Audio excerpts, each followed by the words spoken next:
का हर क्षण निर्णय का क्षण होता है। प्रत्येक पद पर दूसरे पद के विषय में कोई निर्णय करना ही पड़ता है और निर्णय अपना प्रभाव छोड़ जाता है। आज किए गए निर्णय भविष्य में सुख अथवा दुख निर्मित करते हैं, ना केवल अपने लिए, अपने परिवार के लिए भी, आने वाली पीढ़ियों के लिए भी। जब कोई दुविधा सामने आती है तो मन व्याकुल हो जाता है, अनिश्चय से भर जाता है। निर्णय का वो क्षण युद्ध बन जाता है और मन बन जाता है युद्ध भूमि।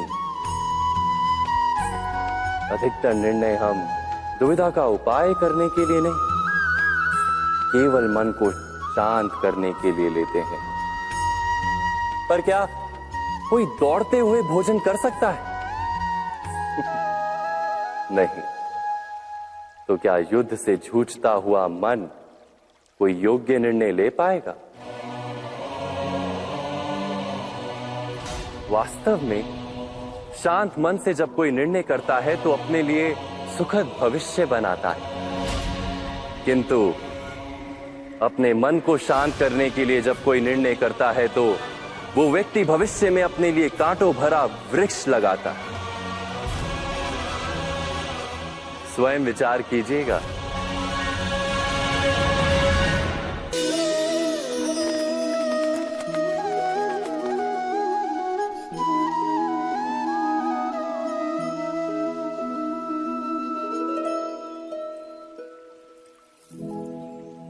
निर्णय के क्षण में हम सदा ही किसी अन्य के सुझाव, सूचना, मंत्रणा या परामर्श को आधार बनाते हैं और हमारे भविष्य का आधार हमारे आज लिए गए निर्णय के ऊपर होता है।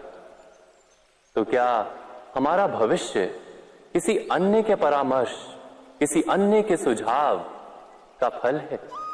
क्या हमारा संपूर्ण जीवन किसी अन्य की बुद्धि का परिणाम? क्या हमने कभी विचार किया है? सबका अनुभव है कि भिन्न भिन्न लोग एक ही स्थिति में भिन्न भिन्न परामर्श देते हैं। मंदिर में खड़ा भक्त कहता है कि दान करना चाहिए और चोर कहता है यदि अवसर मिले तो इस मूर्ति के श्रृंगार चुरा। धर्म से भरा हृदय धर्ममय सुझाव देता है और अधर्म से भरा हृदय अधर्म का परामर्श देता है। धर्म में सुझाव का स्वीकार ही मनुष्य को सुख की ओर ले जाता है, किंतु ऐसे परामर्श का स्वीकार करना तभी संभव होता है जब हृदय में धर्म हो। अर्थात किसी का सुझाव अथवा परामर्श स्वीकार करने से पूर्व स्वयं अपने हृदय में धर्म को स्थापित करना क्या आवश्यक नहीं? स्वयं विचार कीजिए।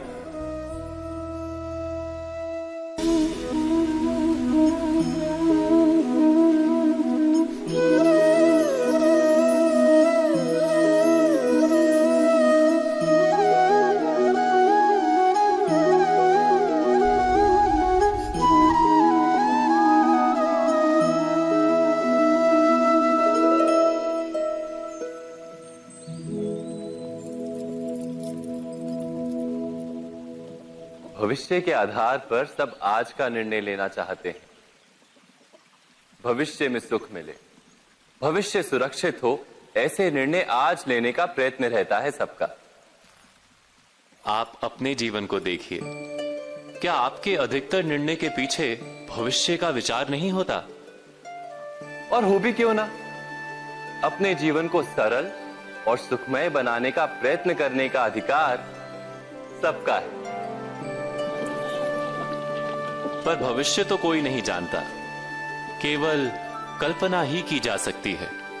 तो जीवन के सारे महत्वपूर्ण निर्णय कल्पनाओं के आधार पर ही करते हैं हम। क्या निर्णय करने का कोई तीसरा मार्ग हो सकता है? विचार कीजिए। सारे सुखों का आधार धर्म है और वो धर्म मनुष्य के हृदय में बसता है। तो प्रत्येक निर्णय से पूर्व स्वयं अपने हृदय से ये प्रश्न अवश्य पूछ लेना कि ये निर्णय स्वार्थ से जन्मा है या धर्म से। क्या इतना पर्याप्त नहीं? भविष्य के बदले धर्म का विचार करने से क्या भविष्य अधिक सुखपूर्ण नहीं होगा? स्वयं विचार कीजिए।